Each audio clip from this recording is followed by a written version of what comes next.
वाले हैं chapter number 10 straight lines. ये है एनसीईआरटी क्लास 11 का 10 चैप्टर। तो पहला जो एक्सरसाइज है, एक्सरसाइज नंबर 10.1, उसका इंट्रोडक्शन देखेंगे अब हम यहाँ पर। Introduction to exercise 10.1। अब जो लाइन, स्ट्रेट लाइन है, हम जो 10th में पढ़ते थे लीनियर इक्वेशन, वो जो लीनियर इक्वेशन होता है वो किसे रिप्रेजेंट करता है? लाइन को रिप्रेजेंट करता है लीनियर इक्वेशन। तो अगर दो पॉइंट है, सपोज ये कार्टेशियन है, हमारा कार्टेशियन प्लेन है, और कुछ दो पॉइंट्स है और हमें इस दो पॉइंट का डिस्टेंस निकालना है। सपोज इस पॉइंट को मैं कह देता हूँ P, इसको कह देता हूँ Q। ये होगा x1 y1 और ये होगा x2 y2। अगर इन दो पॉइंट का हमें डिस्टेंस निकालना है तो हमारे पास होता है डिस्टेंस फार्मूला।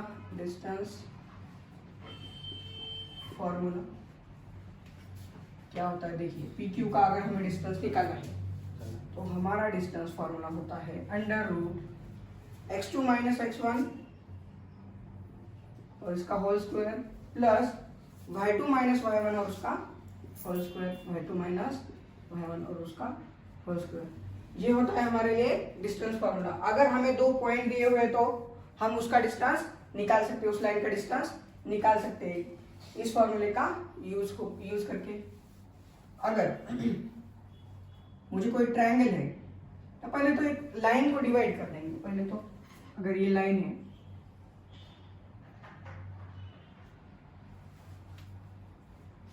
इस लाइन को कोई यह पॉइंट है ये बीच में जो किसी रेशियो में डिवाइड करता है। कौन सा रेशियो? m/n। इस रेशियो में ये पॉइंट इसे डिवाइड करता है। सपोज इस पॉइंट को नाम देंगे हम A और ये m/n इस रेशियो में उसे डिवाइड करता है। तो इसके कोऑर्डिनेट क्या होंगे ये देखेंगे अब हम यहाँ पर। पॉइंट A के कोऑर्डिनेट हमें निकालना है तो उसके लिए फॉर्मूला होता है। देखिए, A के कोऑर्डिनेट्स हमें निकालने हैं और इससे ये पॉइंट को m/n रेशियो में डिवाइड करता है। ये पॉइंट उस लाइन को किस रेशियो में डिवाइड करता है? m/n। तो हमारा फॉर्मूला होगा mx2 + nx1।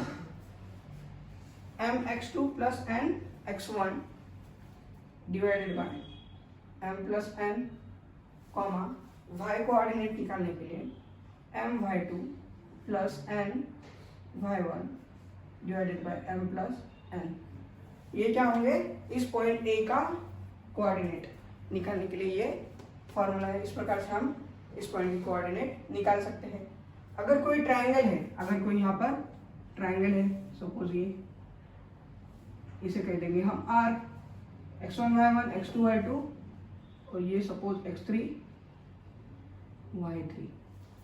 और अगर इसका एरिया निकालना है, हमें ट्रायंगल का एरिया निकालना है, area of triangle, area of triangle का एरिया निकालना है हमें। और इसका फॉर्मूला होता है, अगर हमें तीनों के तीन कोऑर्डिनेट पॉइंट्स पता है उसके ट्रायंगल के, 1 2 3 तीनों पॉइंट के हमें कोऑर्डिनेट्स पता है और हमें इस ट्रायंगल का एरिया निकालना है, तो हमारे लिए फॉर्मूला होता है हाफ इंटू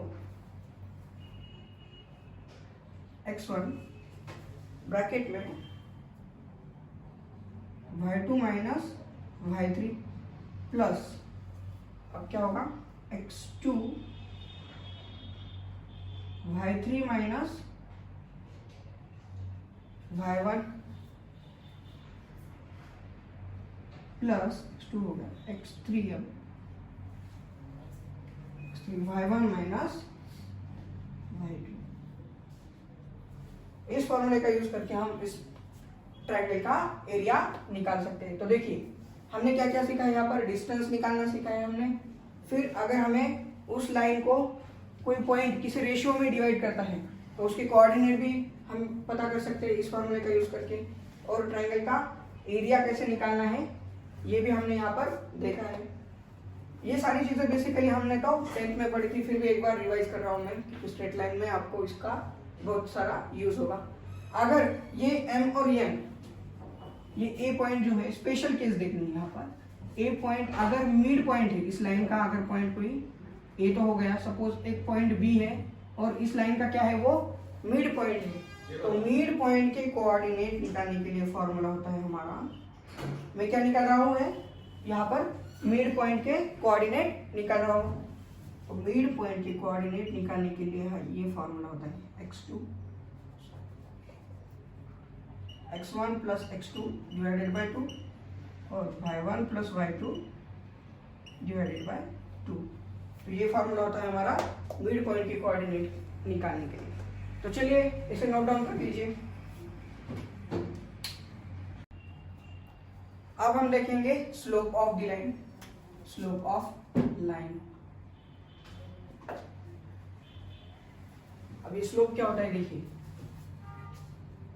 यह हमारा कार्टेशियन प्लेन है और अगर कोई लाइन है इस प्रकार से, तो इसका जो इंक्लिनेशन है उस इंक्लिनेशन को कहते हैं हम क्या कहते हैं स्लोप कहते हैं। लाइन का क्या कहते हैं स्लोप।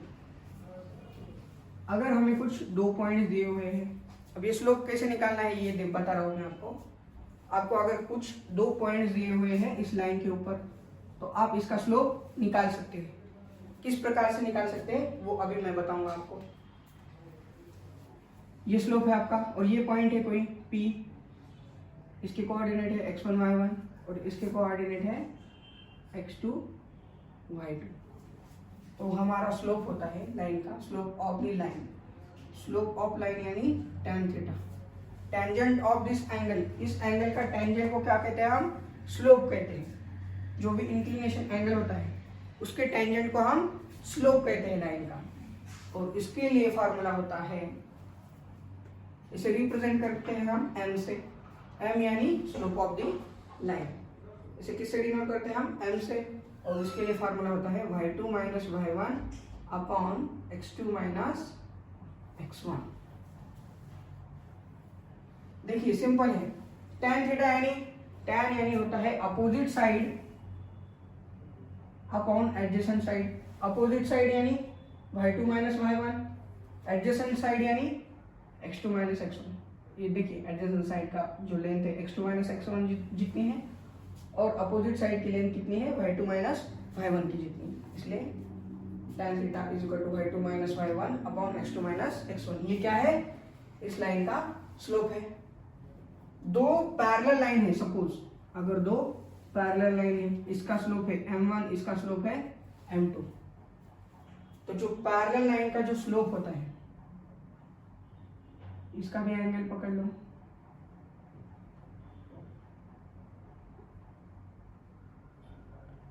दो लाइन पैरेलल्स है, तो दोनों पैरेलल लाइन का जो स्लोप होता है वो क्या होता है इक्वल होता है। इफ 2 lines are parallel, अगर 2 लाइन पैरेलल है तो उन दोनों का स्लोप क्या होता है इक्वल होता है। अगर 2 लाइंस परपेंडिकुलर है, इफ 2 lines are परपेंडिकुलर, उसमें से एक लाइन का स्लोप है m1 और दूसरी लाइन का स्लोप क्या है m2। अगर 2 लाइंस का स्लोप परपेंडिकुलर होता है तो उनका जो मल्टीप्लिकेशन आता है वो आता है -1। मल्टीप्लिकेशन कितना होता है -1, यानी m1 निकालना है हमें तो वो होता है -1/m2 और m2 निकालना है हमें उसी प्रकार से तो वो होता है -1/m1। देखिए परपेंडिकुलर के लिए ये और पैरेलल के लिए ये फार्मूला होता है और इस फार्मूले से हम इस लाइन का स्लोप निकाल सकते हैं। तो चलिए इसे नोट डाउन कर लीजिए। तो चलिए अब हम देखने वाले हैं angle between 2 lines. Angle between 2 lines.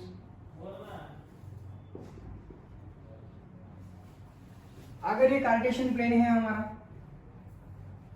और दो लाइन है, ये एक लाइन है और ये एक लाइन है,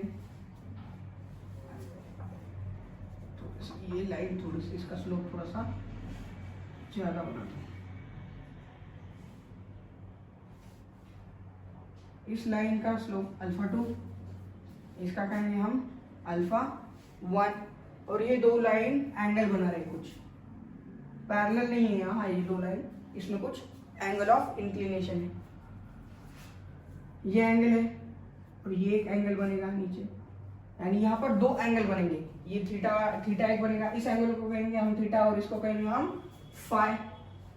देखिए ये पूरा का पूरा जो एंगल होगा वो कितना होगा 180 का, यानी मेरा थीटा जो होगा वो होगा 180 माइनस 5। थीटा कितना होगा 180 माइनस 5, क्योंकि पूरा का पूरा स्ट्रेट लाइन एंगल हमें पता होता है कितना होता है, स्ट्रेट लाइन पे पूरा का पूरा एंगल 180 का होता है, यहाँ से यहाँ तक का पूरा एंगल होता है 180 का, यानी थीटा इज इक्वल टू कितना हो रहा है मेरा 180 माइनस 5। अगर मैं देखिए और इस थीटा को किस प्रकार से निकाल सकते हैं हम, थीटा की वैल्यू जो होती है इन दोनों के डिफरेंस के बराबर होती है, अल्फा 2 माइनस अल्फा 1। इन दोनों एंगल का जितना डिफरेंस ज्यादा होगा उतना इस थीटा की वैल्यू क्या होगी, बढ़ती जाएगी।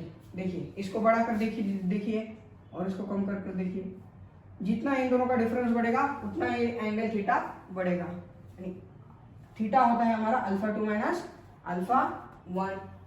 अगर मैं इसे tan थीटा लेता हूँ ये, तो क्या होगा ये tan अल्फा 2 माइनस अल्फा 1, और हमें पता है tan का a माइनस बी का formula, tan a minus B क्या होता है, tan a minus B, tan a minus tan b upon 1 plus tan a into tan b, ये होता है tan का फॉर्मूला हमारा। हमें पता है tan अल्फा 2 यानी किसका स्लोप है, इस लाइन का, इसे कहते हैं हम m2, क्या कहेंगे इसे m2, और tan अल्फा 1 किसका स्लोप है, इस लाइन का स्लोप है, इस लाइन का स्लोप है हमारा m1। तो ये फॉर्मूला हमारा बन जाएगा यहाँ पर m2 minus m1 upon 1 plus m1 into m2, ये बन गया हमारा tan थीटा। तो इस फॉर्मूले का यूज करके हम ये एंगल निकाल सकते हैं इसका थीटा। उसी प्रकार से हमें क्या पता है, थीटा क्या होता है 180 माइनस 5, यानी अगर हमें tan थीटा निकालना है, थीटा की जगह पर हम क्या रखेंगे 180 माइनस 5 के लिए अभी हम डिराइव कर रहे हैं फॉर्मूला। थीटा के लिए हमें पता है ये वाला tan 180 माइनस 5 लिखता हूँ, थीटा यानी 180 माइनस 5। इसी फॉर्मूले में थीटा की वैल्यू मैं यहाँ पर पुट कर रहा हूँ, इज इक्वल टू क्या आ रहा है हमारा m2 minus m1 upon 1 plus m1 into m2। tan 180 minus 5 यानी क्या होता है, ये कौन से क्वाड्रेंट में आ रहा है, सेकंड क्वाड्रेंट में, तो सेकंड क्वाड्रेंट में 5 की वैल्यू माइनस होगी, यानी tan 5 क्या होगा मेरा, एंगल क्या है ये निगेटिव है, सेकंड क्वाड्रेंट में क्या होता है निगेटिव, यानी इसकी वैल्यू आएगी मेरी माइनस tan 5, और इसे माइनस से मल्टीप्लाई करने के बाद ये जो होगा वो माइनस हो जाएगा 1 प्लस m1 इंटू m2। तो tan 5 की वैल्यू मेरी क्या आ रही है, वही है सेम, सिर्फ साइन क्या होगा निगेटिव होगा, 5 के लिए क्या होगा निगेटिव और थीटा के लिए पॉजिटिव, 5 के लिए निगेटिव। इसका मतलब अगर इसकी वैल्यू पॉजिटिव है, ये जो m2 माइनस m1 ये सारा जो कैलकुलेशन है इसका वैल्यू अगर मुझे पॉजिटिव मिलती है इसकी वैल्यू, यानी मेरा थीटा tan थीटा क्या है पॉजिटिव है, यानी मेरा ये जो एंगल होगा थीटा वो क्या होगा एक्यूट एंगल होगा, थीटा क्या होगा एक्यूट होगा, और थीटा एक्यूट होगा तो फाई मेरा क्या होगा ऑप्टस एंगल बनेगा, मेरा फाई क्या बनेगा ऑप्टस, थीटा एक्यूट और फाई ऑप्टस। अगर इसकी वैल्यू मुझे पॉजिटिव मिलती है, इसका डेरिवेशन इफ ये जो है कैलकुलेशन ये पॉजिटिव मिल रहा है तो मेरा थीटा क्या होगा, मेरा थीटा होगा एक्यूट और फाई क्या होगा ऑप्टस, और उसका वाइस वर्सा यानी अगर इसकी कैलकुलेशन, इसका कैलकुलेशन इस m2 माइनस m1, ये इसका कैलकुलेशन अगर निगेटिव मिलता है हमें, इसकी वैल्यू क्या मिलती है हमें, निगेटिव मिलती है, तो मेरा थीटा जो होगा वो होगा ऑप्टस और मेरा फाई जो होगा वो होगा एक्यूट एंगल। तो चलिए इसे नोट डाउन कर लीजिए सारी चीज को। अब हम पढ़ेंगे कोलिनियरिटी ऑफ 3 पॉइंट्स। अगर कोई 3 पॉइंट्स है P, Q और एक R, ये 3 पॉइंट्स है, कोलिनियर यानी एक लाइन पे आने वाले पॉइंट्स। आप स्केल से निकालिए, आपके पॉइंट्स एकदम कोलिनियर निकलेंगे। अगर ये 3 लाइन 3 पॉइंट्स, ये P, ये Q और ये R, इससे हमें क्या दिखाना है, कोलिनियर दिखाना है P, Q, R। तो हम किस प्रकार से दिखा सकते हैं, देखिए जो कोलिनियर पॉइंट होता है उनका जो स्लोप होता है वो क्या होता है, इक्वल होता है। अगर इसका स्लोप निकालूं मैं, slope of P Q, 3 point से मेरे एक P है और एक Q है और एक R है, इसे बोल दीजिए x1 y1, इसे बोल दीजिए x2 y2 और इसे बोल दीजिए x3 y3। ये 3 पॉइंट्स है। अब इसे कोलिनियर दिखाना है तो मुझे क्या करना पड़ेगा, दो पॉइंट्स के लिए स्लोप निकालना पड़ेगा।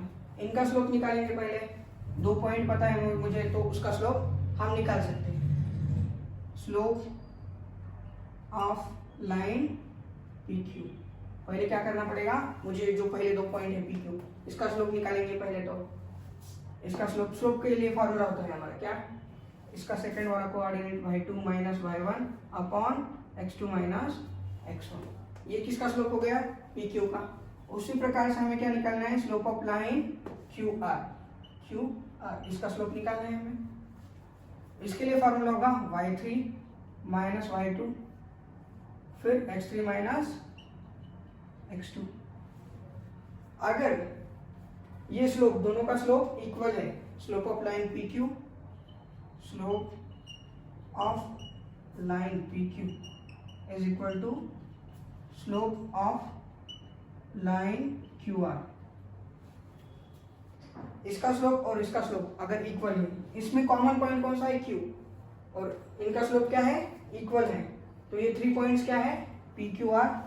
Therefore P Q and R are collinear. क्या है, ये तीनों पॉइंट कोलिनियर है। अगर इनका स्लोप इक्वल है तो ये तीनों के तीनों पॉइंट क्या है, कोलिनियर है। तो चलिए इसे नोट डाउन कर लीजिए। तो क्वेश्चन नंबर 1 देखिए। क्वेश्चन नंबर 1 में हमें पूछा है, एक क्वाड्रिलेटरल है कार्टेशियन प्लेन में। सपोज ये हमारा कार्टेशियन प्लेन है और उसमें कुछ क्वाड्रिलेटरल है और उसके 4 वर्टिसेस के 4 पॉइंट्स हमें यहाँ पर दिए हैं। तो हमें क्या निकालना है, एरिया निकालना है।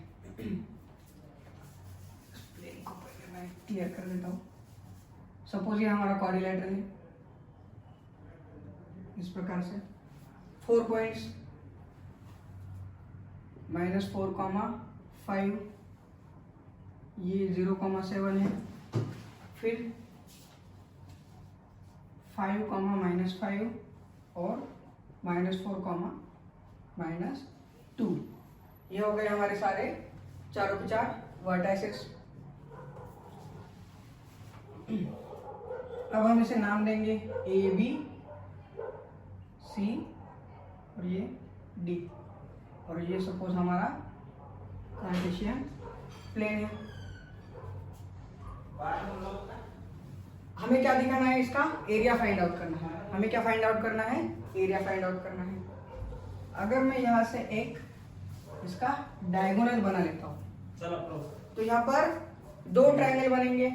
ये ट्रायंगल ए डी सी और ये वाला triangle A B D.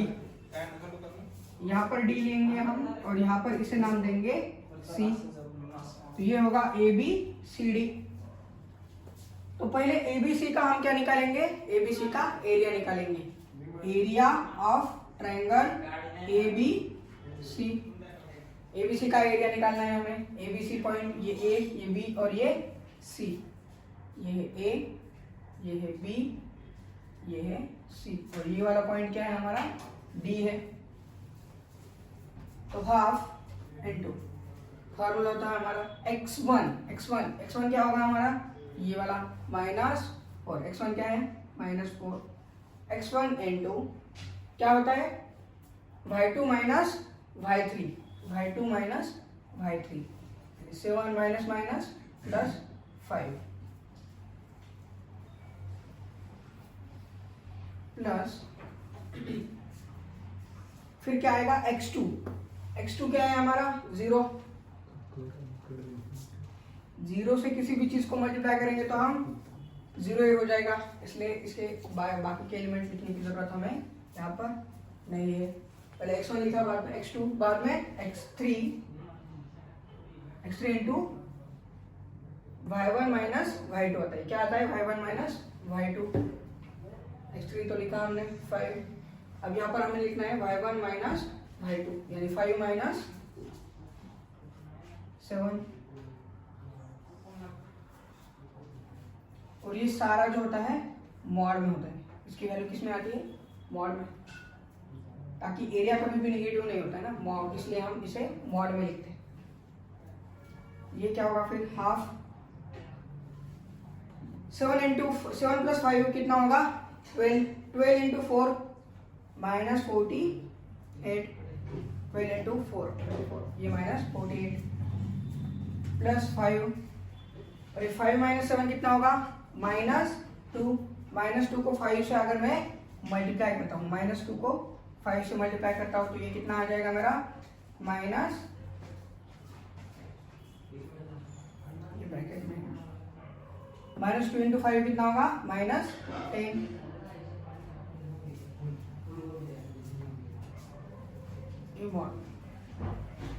Half, -48 और -10 कितना होगा -58, और उसका अगर मैं हाफ करूंगा तो कितना आएगा 29, निगेटिव में आएगा, और मॉड से अगर मैं बाहर निकालूंगा तो ये पॉजिटिव 29 हो जाएगा यूनिट्स स्क्वायर। एरिया किस में लेते हैं हम, स्क्वायर में लेते हैं, यूनिट का square.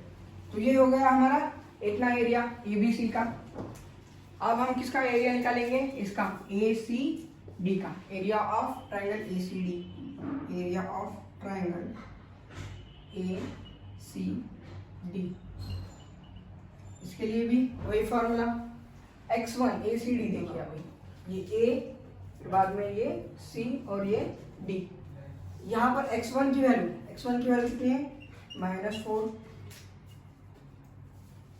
y2 minus y3, y2 minus y3 यानी -5, और ये माइनस माइनस +2 होगा। देखिए x1 फिर ब्रैकेट में क्या होगा y2 minus y3 plus x2, अब क्या लेना है x2, यानी ये वाली वैल्यू ACD x2, और ब्रैकेट में क्या होगा x2 अगर यहाँ पे है तो ब्रैकेट में y3 माइनस y1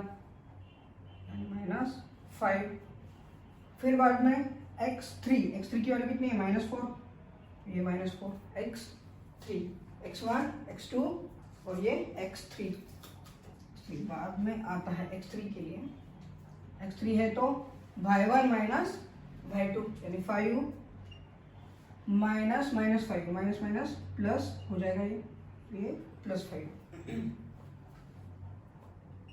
ये हाफ, फिर यहाँ पर क्या होगा 5 और ये +2 यानी ये -3 इंटू -4, -3 इंटू -4 कितना होगा पॉजिटिव वाला 12 होगा, माइनस माइनस दोनों भी माइनस है तो दोनों भी, तो क्या होगा -7 इंटू 5, 7 5 35 यानी ये -35 होगा, कितना होगा -35, 5 इंटू 5 10 इंटू 4 40, ये क्या हो रहा है -40,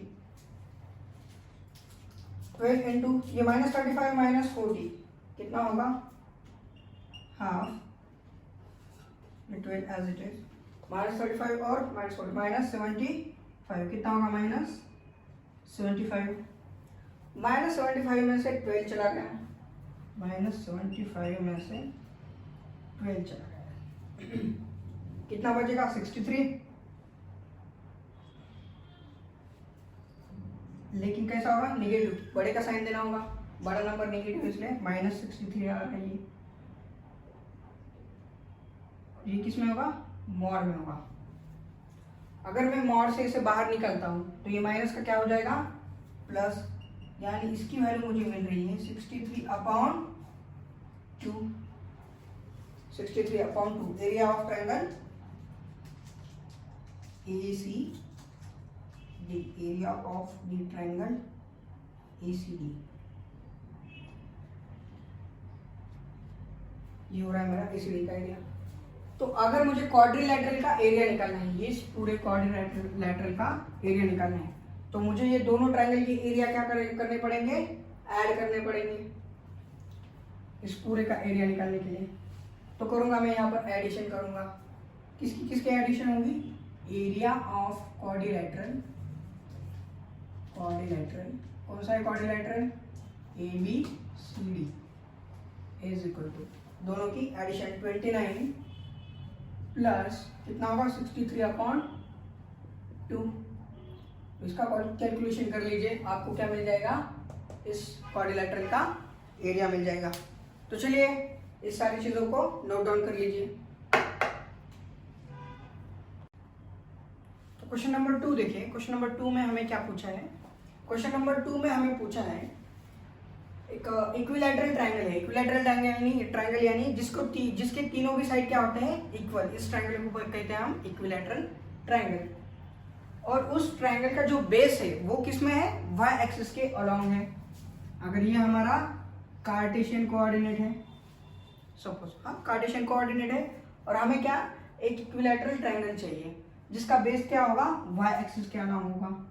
तो ये सपोज उसका बेस है उस ट्रायंगल का, इसे हम नाम देंगे BC। BC क्या है, उस ट्रायंगल का बेस। सपोज वो ट्रायंगल क्या है, वो ट्रायंगल है ABC और BC उसका बेस है। तो मेरा A पॉइंट कहाँ पर आएगा, इस ट्रायंगल का मिड पॉइंट कहाँ पर है, ओरिजिन पे, मिड पॉइंट कहाँ पर है, ओरिजिन पे, और इसकी लेंथ क्या है, 2A है। इसकी लेंथ यहाँ पर कहा है हमें, 2A उस ट्रायंगल की लेंथ है, विच साइड 2A। अगर 2A इसकी लेंथ है तो ये इतना डिस्टेंस क्या होगा, A के बराबर होगा, यानी इसके पॉइंट क्या होंगे, ये y एक्सिस पे है, यानी ये 0,A और ये 0,-A। B पॉइंट के कोऑर्डिनेट क्या होंगे, 0,A और इसके 0,-A, क्योंकि इतना लेंथ कितना है, ये 2A के बराबर है, ये पूरा का पूरा लेंथ B से C तक का। और यहाँ पर क्या पॉइंट है, कौन सा है, ओरिजिन, ओरिजिन उसका मिड पॉइंट है। या तो अब ये ट्रायंगल ऐसा होगा, इस प्रकार से, इसे कहेंगे हम A', या तो ऐसा होगा, इसे कहेंगे हम A, इसे A' कहेंगे, इसे A। तो इस पॉइंट के हमें कोऑर्डिनेट निकालने हैं, इन पॉइंट के। इस प्रकार से होगा ट्रायंगल, या तो इस प्रकार से। ये ओरिजिन है, यानी इसके कोऑर्डिनेट होंगे 0,0, और इसके कोऑर्डिनेट ये x एक्सिस पे है, सपोज ये -h,0, y कोऑर्डिनेट 0 होगा क्योंकि ये x एक्सिस पे पॉइंट है। इसके कोऑर्डिनेट हम लेंगे h,0, ये पॉजिटिव है, ये नेगेटिव है, इसलिए -h,0। तो हमें यहाँ पर किसकी वैल्यू निकालनी है, h की वैल्यू निकालनी है। हमें पता है ये एंगल कौन सा है, 90 का, 90 का एंगल है ये। इसकी लेंथ पता है मुझे, क्योंकि ये क्वाड्रिलैटरल है, तो तीनों साइड की लेंथ क्या होगी, इक्वल होगी। इसकी अगर 2A है तो ये A से लेकर C तक, इसकी भी लेंथ क्या होगी, 2A होगी। ये AB की भी लेंथ क्या होगी, 2A होगी। मुझे AB पता है मुझे AB, मुझे B से O पता है, इसे हम O कहेंगे ओरिजिन को। BO पता है, तो मैं AO निकाल सकता हूँ पाइथागोरस थ्योरम का यूज करके। तो वहाँ यहाँ पर हम क्या यूज करेंगे, बाय यूजिंग पाइथागोरस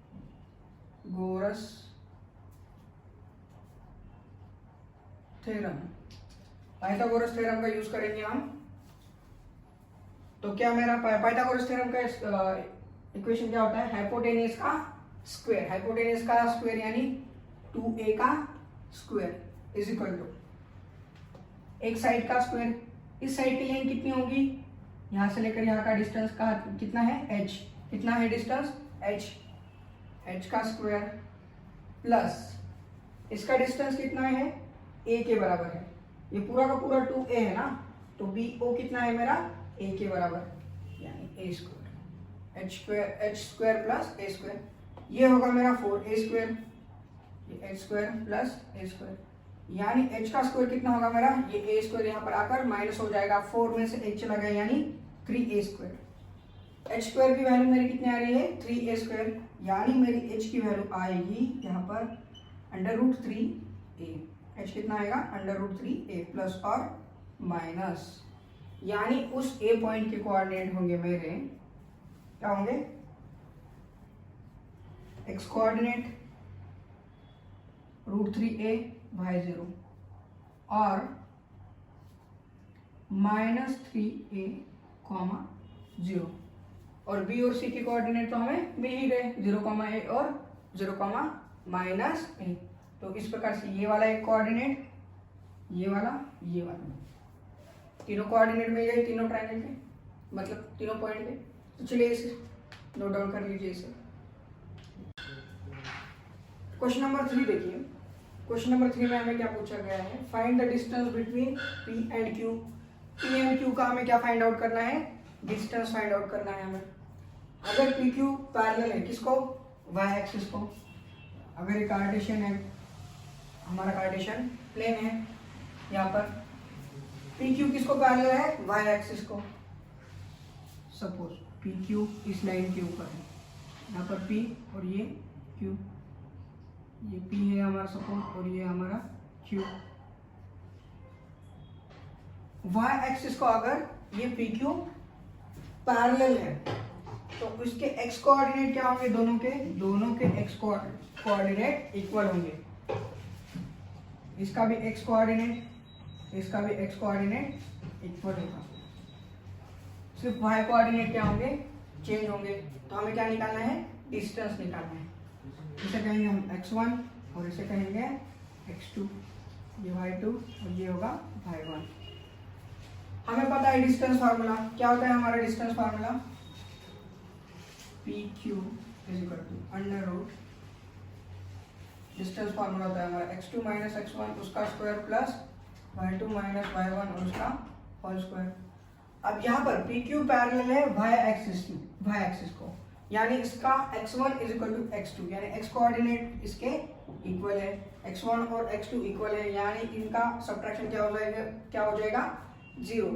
0 का स्क्वायर क्या आता है, 0, यानी मेरा PQ होगा y2 - y1 और अंडर रूट में उसका होल स्क्वायर। इसकी वैल्यू क्या आ रही है, मेरी 0 आ रही है, इसलिए इसे हटा दिया मैंने। ये स्क्वायर और स्क्वायर रूट हट जाएगा और इसकी वैल्यू मिलेगी y2 - y1। तो PQ का डिस्टेंस कितना होगा, y2 - y1 के बराबर होगा। उसी प्रकार से क्वेश्चन नंबर 2 के लिए अभी सॉल्यूशन, ये फर्स्ट के लिए। सेकंड में क्या पूछा है, क्या बताया है हमें कि ये पैरेलल है x एक्सिस को। अभी देखिए x एक्सिस को पैरेलल निकालता हूँ मैं, PQ सपोज इस प्रकार से ये एक्सिस है, इसको पैरेलल है और इस लाइन पे क्या है पॉइंट हमारे P और Q। अगर इसको ये x एक्सिस को पैरेलल है, यानी इसके y कोऑर्डिनेट क्या होंगे, इक्वल होंगे दोनों पॉइंट के P और Q, यानी ये y2 x2 उसे कहेंगे हम x1 y1। तो ये y2 और y1 क्या है, इक्वल है, y2 और y1 क्या है, इक्वल है, क्योंकि वो x एक्सिस को पैरेलल है। y2 = y1। तो यहाँ पर हमारा PQ का डिस्टेंस हमें मिलेगा, y2 और y1 इक्वल है, यानी इसका वैल्यू पूरा क्या हो जाएगा 0। यानी मेरा सिर्फ बचेगा x2 माइनस x1 और उसका होल स्क्वायर। तो ये स्क्वायर रूट और ये स्क्वायर कैंसिल हो जाएगा और मुझे यहाँ पर क्या मिलेगा x2 माइनस x1। तो PQ का डिस्टेंस कितना होगा, x2 माइनस x1 के इक्वल होगा और यहाँ पर y2 माइनस y1 के। तो चलिए इन दोनों क्वेश्चन का सॉल्यूशन लिख लीजिए।